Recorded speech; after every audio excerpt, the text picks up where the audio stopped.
Take first question. Mark here in the second row. Microphone's on its way over.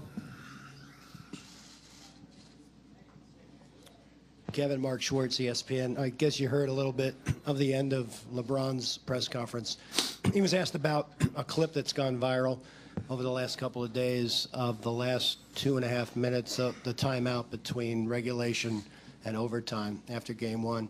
The clip shows LeBron kind of, holding his head, staring straight into space, not speaking with anyone, not engaging, not communicating. What's your, and he was asked, should he have done more? Should he have helped more? Should he have coached more? Should he have mentored more? What was your sense during that timeout of just LeBron and the entire team and what you could have maybe done during those 3 minutes? I mean, I think we're just absorbing it and trying to get ready for, the extra 5 minutes of basketball. We know that game didn't go the way we wanted to, especially in that last, like you mentioned, 2 minutes of the game. But, I think it's human instinct or, in this game of basketball, mistakes are going to happen. And, you're going to be frustrated. And there's going to be times where your emotions are going to show in this NBA Finals. I mean, everything's heightened. Things of that nature, unfortunately, do happen. And we were on the wrong side of it. But, we came in and played our hearts out, but the game got away from us in overtime. I mean, as a leader, though, should LeBron have done more to pick everybody up, given what had just happened?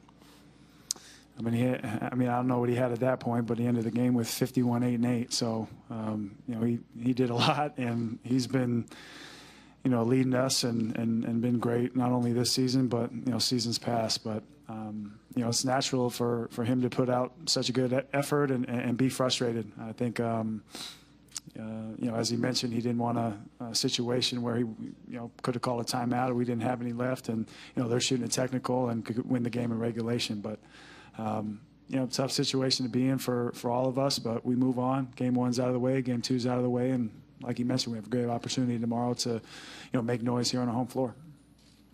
Chris, next row back. Hey, Kev. Chris Fedor, Cleveland.com. With you guys switching as much as you have in the first couple of games against the Warriors, you've done that at points throughout the course of the year, but it hasn't been your staple defense. So how difficult is it, and what are the challenges of trying to implement that against this particular team at this time of year? Yeah, it's tough, but, we played against this team 4 straight years in the finals. We've switched a number of times. We've changed our defenses, and they're a very tough team to guard. So you have to, try different things. You have to use defenses that you may not use against other teams throughout the course of the regular season. But, our schemes have been there. We forced them into tough shots. The problem is that team is, full of, especially 3 guys that are, some of the all-time best shooters in this league. So we felt like we, Steph being 9 for, 17 from the three-point line, we forced him into tough shots. There was a number that he hit that were contested, some were uncontested that more often than not that he's going to hit. But, our switching and our schemes have been pretty on point, but our, communication and making it tough for him can be better at times. Ashley, right here. Ashley Bastock, NBC News Radio. Kind of following up on Chris's question, Ty talked about ramping up the physicality when you guys switch on defense. What goes into that, and especially when post players get switched onto their guards? Yeah, I think more than anything, it's I talked about communication, but physicality is huge for us. But that starts, first play of the game. We have to come out and do that early, and if we do that, we're going to be better off. There's so many times where we kind of wait to let ourselves get into the game, or even if we have a great half of basketball in that third quarter, we let up, and that's really been our Achilles heel, and always been our Achilles heel is that third quarter. So just continue to have that physicality throughout the game, doing it here early, and we're going to have a great opportunity to do it on our home floor tomorrow. Marla up front. Marla Ridenour, Akron Beacon Journal. George and JR were talking about communication, especially the other night, and it's kind of been a problem all season. Mm-hmm. Just what do you guys have to do to fix this at this crucial time? I think it's pretty infectious. I mean, once guys start talking and they're loud and continuous with talking loud, I mean, and being great with our coverages, that's gonna really help us throughout the entire game. I remember I was sitting in the third quarter and start of the fourth. where I couldn't hear anybody on our side of the ball talking, and that's such a huge thing for us because you kind of speak things into existence. Guys will get out on the switches. Guys won't be able to slip to the basket, and we'll be able to cover for one another. So it's going to be huge for us. We know it's going to be loud. We know that it's going to be tough to hear one another, but we got to be better with that.